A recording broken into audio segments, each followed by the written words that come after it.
നമസ്കാരം. കൂട്ടു ബിസിനസ്, പങ്കാളിത്ത കച്ചവടം, അതിൽ പൊരുത്തം നോക്കണമോ? കൂട്ടു ബിസിനസ് ഇപ്പം നമ്മൾ വിവാഹത്തിന് മാത്രമേ പൊരുത്തം നോക്കാറുള്ളൂ. ഹൈന്ദവർ ചെയ്യുന്ന വിവാഹത്തിന് മാത്രം പൊരുത്തം നോക്കുന്നു. വിവാഹത്തിന് പൊരുത്തം നോക്കിയിട്ടും ഡിവോഴ്സുകൾ വരാറുണ്ട്.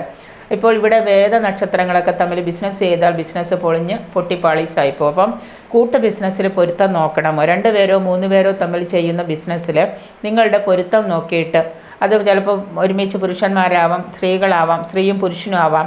വിവാഹത്തിന് പൊരുത്തം നോക്കുന്നത് പോലെ തന്നെ 2 പേരിലധികം പേർ ചേർന്ന് ബിസിനസ് ചെയ്യുന്നുണ്ടെങ്കിൽ തീർച്ചയായിട്ടും നിങ്ങളുടെ നക്ഷത്രങ്ങൾ തമ്മിൽ പൊരുത്തമാണോ, വേദനക്ഷത്രമാണോ എന്ന് നോക്കേണ്ടത് വളരെ അത്യാവശ്യമാണ്. ഇല്ലെങ്കിൽ നിങ്ങൾ ചെയ്യുന്ന ബിസിനസ് നിങ്ങൾക്ക് മോശമാവാം, ബിസിനസ് നശിച്ചു പോവാം. അപ്പോൾ അതുകൊണ്ട് തന്നെ 2 പേര് തമ്മിൽ പൊരുത്തം ഉണ്ടാകണമെന്ന് നിർബന്ധമുണ്ട്. ചില വ്യക്തികളുമായിട്ട് നമുക്ക് കാണുമ്പോൾ തന്നെ ദേഷ്യം ഉണ്ടാവാം. ചില വ്യക്തികളോട് അടുത്തിരിക്കുമ്പോൾ നമുക്കൊരു പക്ഷേ അതൊരു പർട്ടിക്കുലർ പീരീഡ് കഴിയുമ്പോൾ തീർന്നു പോകുന്ന ബന്ധങ്ങളുണ്ട്. അപ്പം കൂട്ടുപ്രവർത്തനങ്ങളും ഭിന്നതകളും അസ്വസ്ഥതകളും ഒക്കെ വർദ്ധിക്കാതിരിക്കാനായിട്ട് ബിസിനസ് ചെയ്യുന്ന 2 പേരുടെ ആണെങ്കിലും 3 പേരുടെ ആണെങ്കിലും നമ്മൾ പൊരുത്തം നോക്കേണ്ടത് വളരെ അത്യാവശ്യമാണ്. ഞാൻ ചെയ്യാൻ പോകുന്ന ബിസിനസ്സിൽ തൻ്റെ പാർട്ട്ണർ നമുക്ക് ചേരുമോ എന്ന് നോക്കുന്നത് നന്നായിരിക്കും.